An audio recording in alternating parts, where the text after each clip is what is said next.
Muito boa tarde a todos. Eu, para além de falar com sotaque, tenho o péssimo hábito de falar depressa demais. Vou tentar controlar isso ao máximo, até porque o Presidente do nosso Conselho de Administração, o Sr. Molina, está aqui e recomendou-me isso expressamente antes do início da palestra. Então, se por acaso eu me distrair, ajudem-me e avisem-me, tá? Na Mongeral Egon, nós temos uma história muito antiga para aqueles que já conhecem a empresa e que remonta a 1835. Eu vou falar muito rapidamente disso, porque isso pode ser importante em algum momento da palestra. Fundados pela tríade de regência de Dom Pedro II, eu já tive uma discussão sobre se a empresa foi fundada por um português ou não e perdi. Mas ele estudou em Coimbra, tá? Então alguma coisa ele ganhou de Portugal. Mas a empresa é muito antiga e ela tem um DNA hoje, que é um DNA sobretudo relacionado com o facto de nós trabalharmos de uma forma muito intensa a parte de vida, a parte de previdência e de, na realidade, entendermos esse conceito da previdência de uma maneira muito abrangente, de uma maneira muito lata. Ele não se restringe apenas àquilo que tipicamente no mercado nós chamamos como produtos de acumulação, mas inclui também nesse conceito de previdência, de uma maneira que a nós nos parece correta, os riscos de vida e os riscos de invalidez. A empresa cresceu de uma forma muito significativa nos últimos 10 anos. Hoje nós não somos apenas uma empresa, somos um grupo de empresas, mas continua a ter como seu diferencial mais importante o facto de trabalhar com um sistema de distribuição assente, sobretudo, em corretores, sendo esses corretores, na maioria, corretores de pessoa física. E a empresa tem também a característica de ter sofisticado essa tecnologia, a tecnologia da venda através dos corretores de pessoa física, a tecnologia da venda através dos salões de venda e de ter transformado isso no motivo principal do seu crescimento recente, que foi expressivo. Em algum momento foi necessário deixar muito claro, para sustentar esse crescimento, o que é que nós fazíamos. Porque uma análise superficial da atividade da empresa poderia indicar que a empresa era uma empresa de vendas. Claro que ela é uma empresa de vendas. Todas as nossas empresas aqui são empresas de vendas. Mas nós fazemos algo, nós, como indústria, fazemos algo que é muito relevante e muito importante para a sociedade. E, recentemente, nós tivemos a oportunidade de, trabalhando com toda a empresa e trabalhando já num escopo de dar essa conscientização de planejamento financeiro, de propósito, de planejamento previdenciário, neste sentido que eu acabei de explicar, mais lato, para todos os nossos públicos de relacionamento, tivemos a oportunidade de expressar claramente qual é que é o nosso propósito. E chegámos à conclusão, mais ou menos, de que o nosso propósito é ajudar as pessoas a assumir a responsabilidade por seu futuro financeiro. Que faz todo o sentido para quem trabalha a previdência, neste sentido que eu acabei de explicar. E que permitiu tangibilizar de uma maneira, através de uma frase, a todos os nossos públicos, o que é que nós efetivamente fazemos. E nós fazemos esse planejamento e executamos esse propósito através da prevenção dos 3 riscos sociais a que todos nós estamos expostos e que todos aqui conhecem. Temos que formar uma poupança para viver com tranquilidade na aposentadoria, fazer face ao risco de longevidade. Temos que garantir a subsistência do chefe da família no caso de invalidez, que é um risco muitas vezes subestimado na contratação, mas que é um risco dramático, porque para além de determinarmos a receita, nós queremos um novo fator de custo. E temos que garantir a subsistência dos dependentes no caso da morte do chefe de família ou da principal fonte de receita daquela família. Todo este trabalho foi feito por forma a criar materiais de venda que permitissem sustentar a venda, mas que fizessem isso dando a clara consciência a todos os nossos corretores parceiros, mas não apenas a eles, também aos nossos funcionários, desse papel social que estava dentro daquilo que nós fazíamos. E foi necessário iniciar todo este esforço que todos os meus colegas que já falaram, e com certeza aqueles que ainda vão falar, estão a fazer no sentido de ajudar e contribuir para que toda a sociedade faça um aprendizado deste planejamento financeiro, para que ele se espalhasse ao longo de toda a nossa cadeia de valor, sendo que nós tínhamos a questão do corretor como algo extremamente importante por ser ele a principal fonte de produção da nossa empresa. Nós temos que atrair, formar, desenvolver e fidelizar corretores, como todos aqueles que trabalham com corretores, com a característica de que nós trabalhamos muito com corretores de pessoa física, e então optámos por trazer-vos também alguns dos resultados concretos dessas ações que vimos fazendo ao longo dos últimos 2 anos, para que eles ganhem cada vez mais essa consciência. Por favor.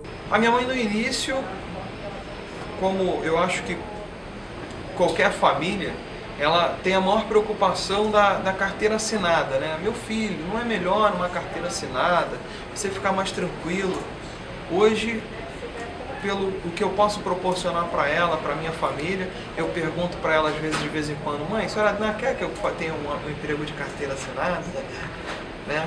Será que a senhora teria hoje o que a gente pode ter? Então as histórias assim são bastante emocionantes, a ponto de o cliente fechar, o segurado fechar na segunda e na quarta ele vir a falecer. A ponto de a esposa também não querer, não fechar, e o esposo escondido fechou. Então é uma situação de família também, de que totalmente ele era o carro-chefe dentro de casa financeiramente. Depois de 6 meses que foi levar o cheque. E estava numa situação de passar fome mesmo. Então quando chegou aquele cheque, assim, é de chorar, a emoção é muito grande. Você vê, que você se emociona, falar da falta da pessoa, e de repente eu me senti uma super mulher, uma mulher maravilha. Então, assim, é todo um cuidado especial de lidar. Nós não estamos vendendo nada, né? Nós estamos lidando com vidas. O nosso produto é muito diferenciado. E outra, na hora de vender, você não imagina isso, que você vai entregar. Você vende, você esquece que talvez você possa entregar aquele cheque. Então, o cuidado em saber o porquê que está fazendo, pensar, pegar todas as informações dos filhos, direcionar para cada situação. Naquele momento de entregar o cheque, olha, lembra que você queria a proteção dos seus filhos? Está aqui, eu estou honrando. O objetivo é passar de materiais de educação, que podem ser folhetos, podem ser sites, podem ser todas as 1000 coisas que nós todos fazemos, mas permitir que as pessoas que participam da nossa cadeia de valor possam viver experiências que façam com que essa tangibilização do que eles fazem seja concreta, seja vivida, seja experimentada. E isso cria uma continuação desse entendimento que vai muito para além da leitura de qualquer documentação que possa ser preparada. Nós trabalhamos também bastante com os nossos funcionários.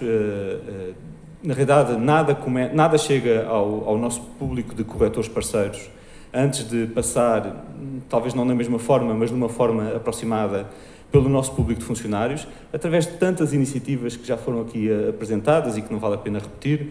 Eu, na realidade, vou passar este quadro um pouquinho para a frente.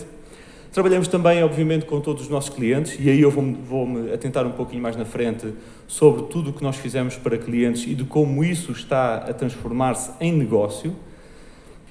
E o que aconteceu foi que, ao fazermos isso, nós passámos de uma perspectiva que era a perspectiva de, enquanto entidade económica da indústria, nós temos a obrigação de investir em educação financeira, mas passámos também para perceber que essa educação financeira, ela gera uma possibilidade de receita que ela não é tão no longo prazo como nós imaginávamos inicialmente.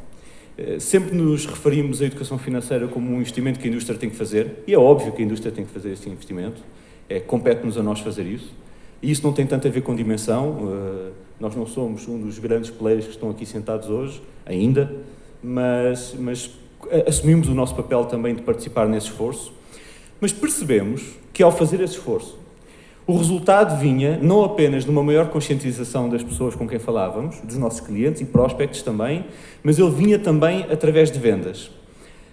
O desenvolvimento daquilo que se chama de marketing de conteúdo, ou seja, de identificar mensagens e conteúdos que fossem relevantes e fizessem sentido para as pessoas que procuravam os nossos sites, transformou-se aos poucos em testemunhos concretos e em ações concretas que geraram negócio.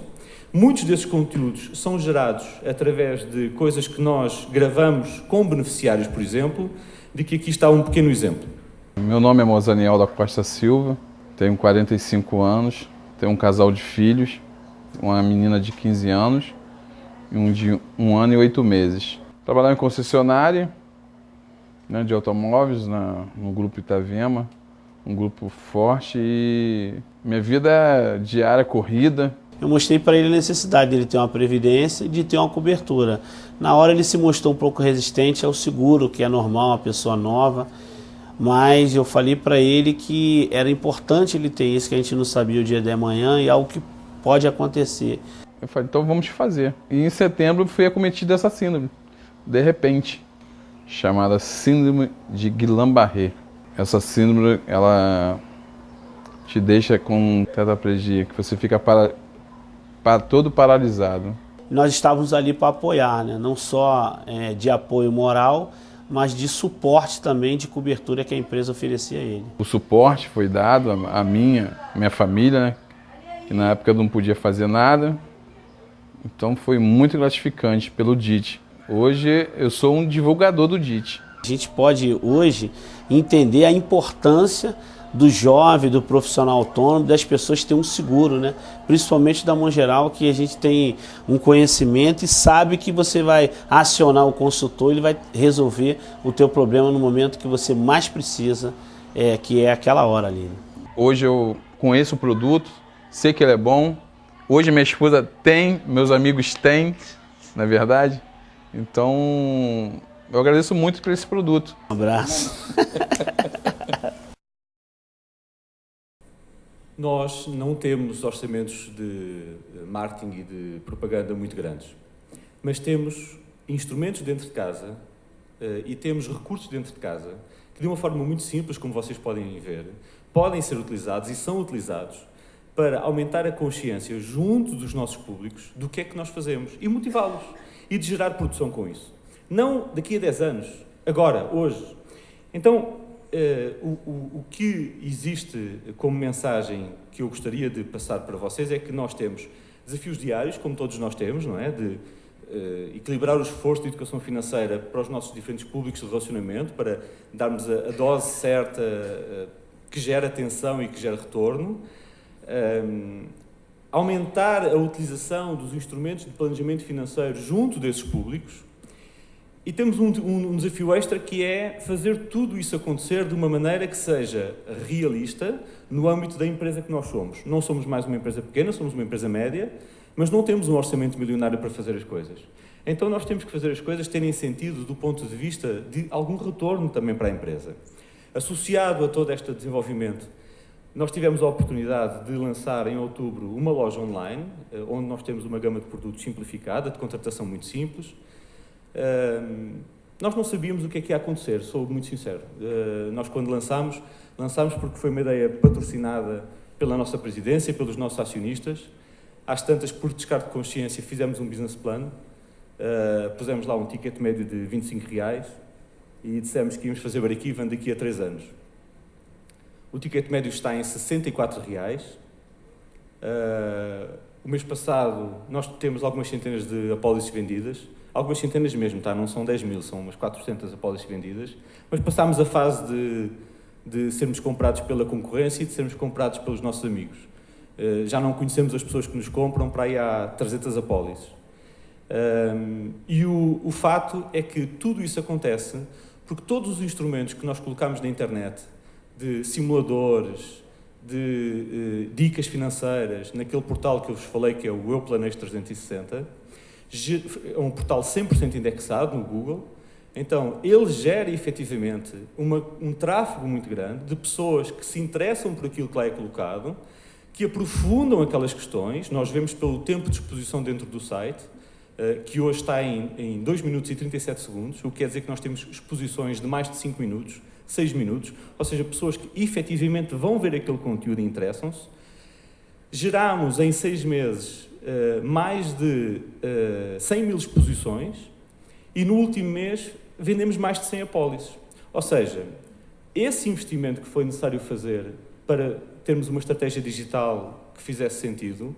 Ele revelou-se não apenas um investimento que nos permite cumprir a nossa obrigação enquanto agente de mercado, mas que concretamente está a sustentar vendas e está a gerar lucro. O mês passado, pela primeira vez, já utilizando a taxa de desconto dos investimentos da empresa, alocando tudo o que nós investimos em captura de clientes, nós ganhamos dinheiro a vender na internet. Então, não é um mito. E tanto que não é um mito, que nós criámos depois, na sequência, sites para os nossos corretores, já temos hoje 22 sites de corretores, para levar para a nossa principal força de vendas esse instrumento. Então, a mensagem que eu quero deixar é uma mensagem de que planejamento financeiro, educação financeira, tudo isso não é apenas algo que é um investimento de longo prazo e que nós temos que fazer enquanto membros da indústria. É um instrumento também de suporte e de sustentação à atividade de produção da empresa e nós, na Mongeral Legum, tivemos a prova concreta disso nos últimos meses. Muito obrigado.